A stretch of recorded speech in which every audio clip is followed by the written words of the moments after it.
નમસ્કાર ખેડૂત મિત્રો, સ્વાગત છે તમારું ખેડૂત ચેનલની અંદર। આજે તારીખ 27 જુલાઈ 2024 ને વાર શનિવાર। આજના ઊંઝા માર્કેટ યાર્ડના તાજા બજાર ભાવ। તો ખેડૂત મિત્રો, આજે ઊંઝા માર્કેટ યાર્ડની અંદર જીરુનો સૌથી ઊંચો ભાવ 5550 રૂપિયા બોલાઈ રહ્યો છે। આજે પણ જીરુના ભાવમાં ઉછાળો જોવા મળી રહ્યો છે। 100 થી 150નો આજે ઉછાળો જોવા મળી રહ્યો છે।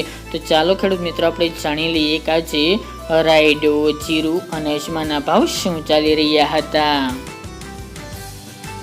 ખેડૂત મિત્રો, આજના ઊંઝા માર્કેટ યાર્ડના ભાવ જોઈએ તો જીરું 4420 થી 5550 રૂપિયા, રાયડો 1030 થી 1220 રૂપિયા, સુવા 1180 થી 1750 રૂપિયા, ઈસબગુલ 2400 થી 2680 રૂપિયા, અજમો 1500 થી 2706 રૂપિયા, વરિયાળી 1040 થી 2980 રૂપિયા અને તલ સફેદ 2135 થી 2543 રૂપિયા। તો ખેડૂત મિત્રો, આ તાજના ઊંઝા માર્કેટ યાર્ડના તાજા બજાર ભાવ।